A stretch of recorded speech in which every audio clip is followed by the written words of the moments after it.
If you watched my last video about the attempted murder by the Sudanese attacker in Belfast, you would know that I've been banging on about why the attacker was given asylum, why he was given leave to remain in the UK, and how and why he was fast tracked. I've questioned why someone who has flown from Sudan to Paris, then from Paris to Dublin, both of which are safe countries, then got on the bus from Dublin to Belfast, applied for asylum, and had his asylum application approved so quickly, in less than 7 months, in fact. It's all very well for politicians to say their thoughts are with the victim or they condemn the riots in Belfast in the aftermath of the attack, but the fundamental issue that needs to be looked into so none of these things happen again is to find out why so many asylum applicants are not vetted properly. Because we have uncontrolled, unlimited immigration where the people coming over are not vetted properly. And without knowing anything about them, whether they're rapists, pedos, warlords, murderers, criminals, whether they suffer from mental health, no checks at all. They're placed in middle of communities, next to residential places, next to schools and what have you. And of course, that is a risk to the public. The very same public who haven't asked for any of this shit. In fact, they've voted repeatedly against unvetted migration, and successive governments have ignored their wishes. And I must admit, my own inclinations at first was to think the asylum case officers at the Home Office were at fault, thinking they're the ones who haven't done their job properly, and they're the ones who should be made accountable. But it seems I was wrong, because on this occasion, the Times newspaper, credit to them, has digged into the question of why this Sudanese guy's asylum application was fast-tracked. And on this occasion, it seems it's not so much the asylum case workers to blame. It is the Conservative government under Rishi Sunak. They're the incompetent imbeciles again. The Home Office asylum case officer has explained to the Times how easy it was for the Sudanese migrants to gain asylum at the time that the suspected Belfast attack arrived in the UK.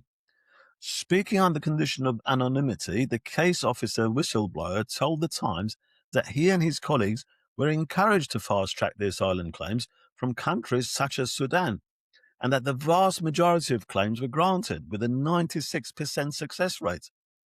Asylum applications were fast-tracked from Sudan because it was one of these 6 countries whose nationals were part of a new streamlined asylum process introduced by the Home Office in 2023. It meant that the Sudanese asylum seekers did not have to attend face-to-face interviews. This fast-tracked asylum process was introduced by Rishi Sunak when he was the Prime Minister. He is the bastard who put all these unvetted people amongst us with complete disregard for public safety, because it's not as if they would be put in his neighbourhood. It's because Sunak wanted to boast that his government had cleared a backlog of 90,000 asylum cases. So this meant crucial security checks were not carried out.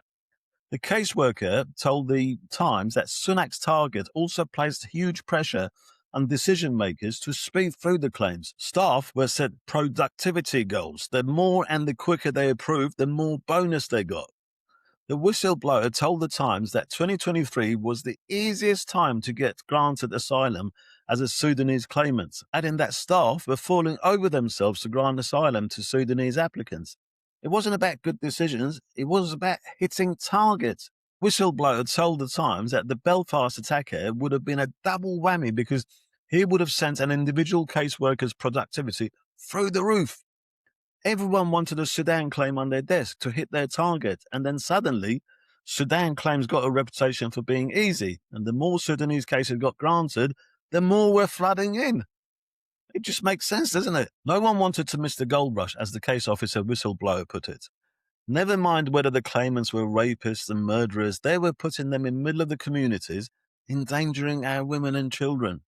It was a gold rush for them. The caseworker also explained to the Times that the asylum applicants were telling them that airport staff in Dublin were actually advising the asylum seekers to travel to Belfast, telling them that they would get leave to remain there much easier. The Times have asked the Home Office and the Irish government to respond, but as of making this video, they have not responded. But if the public pressure builds up, I'm sure they will relent and they will have to explain. So you know what to do. Please share this video and spread the news. Press like if you found this video useful. Leave comments. Help the YouTube algorithm to promote the video. Let's build up the pressure. Let's demand an answer, and hopefully we can make a change, because enough is enough. The politicians can't ignore us for much longer and place unvetted refugees in the middle of our communities, because all this is doing is endangering public, and it's dividing the people. These politicians are not good guys. They're actually harming the good race relations we've enjoyed for so many years in the UK. Thanks for watching.